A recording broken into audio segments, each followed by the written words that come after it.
عالم کا انصاف آپ دیکھیں. فرمایا کرتے تھے اللہ کی قسم ہے دریائے فرات کے کنارے پر بھی اگر ایک کتا بھی بھوک سے مر گیا تو عمر فاروق رضی اللہ عنہ کو کل قیامت والے دن اللہ پوچھے گا کہ تیری رعایا کے اندر ایک کتا بھوک سے مر گیا. وہ عمر فاروق رضی اللہ تعالیٰ عنہ کبھی اس میں چھوٹا پیغام لگے ہوئے ہیں. ایران سے سفیر آیا کہا آپ کے امیر المومنین سے ملنا چاہتا. کہا باغ کی طرف کرنے کے لیے گئے. وہ نہیں سمجھا کہ بڑی سکوٹی ہوگی, بڑے بڑی وار ہوگی. آج موجودہ اعتبار سے آپ دیکھیں بڑے بڑے بڑی وار مومنین سے ملنا تھا. اس کو دیکھے مسلمانوں کا خادم آپ کے سامنے حاضر ہے. میں امیر المومنین چھوٹا بیوت ہے. مدینہ کے اندر زلزلہ آیا.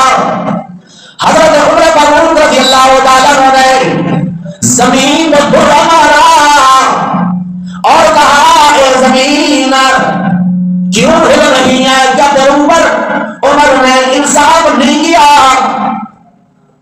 1400 سال گزر گئے ہیں, آج تک مدینہ میں زلزلہ نہیں آیا.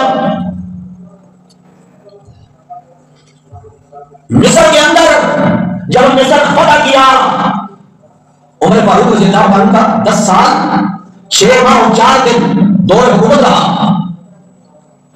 اور 22 لاکھ لوگ پر ان کی حکمرانی. مصر فتح ہوا, گورنر نے لکھا اے امیر المومنین دریائے نیل ہے اور رسم یہ چل رہی ہے ہر سال کہ اس دریا کے اندر طغیانی آتی ہے اور سارا شہر متاثر ہوتا ہے. جب تک ایک دوشیزہ عورت ہار سنگار کر کے اس دریا میں نہیں ڈالی جاتی اس کی طغیانی کبھی ختم ہوتی نہیں ہے.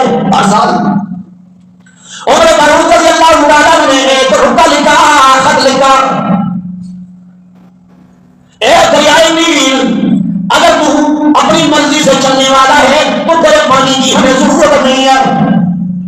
اگر تو اللہ کی مرضی سے چلنے والا ہے تو اللہ کی مرضی کے ساتھ بغیر طغیانی کے ساتھ چل. قاصد رکا لے کر دریا کے اندر ڈالتا ہے. آج بھی 1400 سال گزر گئے ہیں, دریائے نیل کے اندر کبھی طغیان نہیں آیا.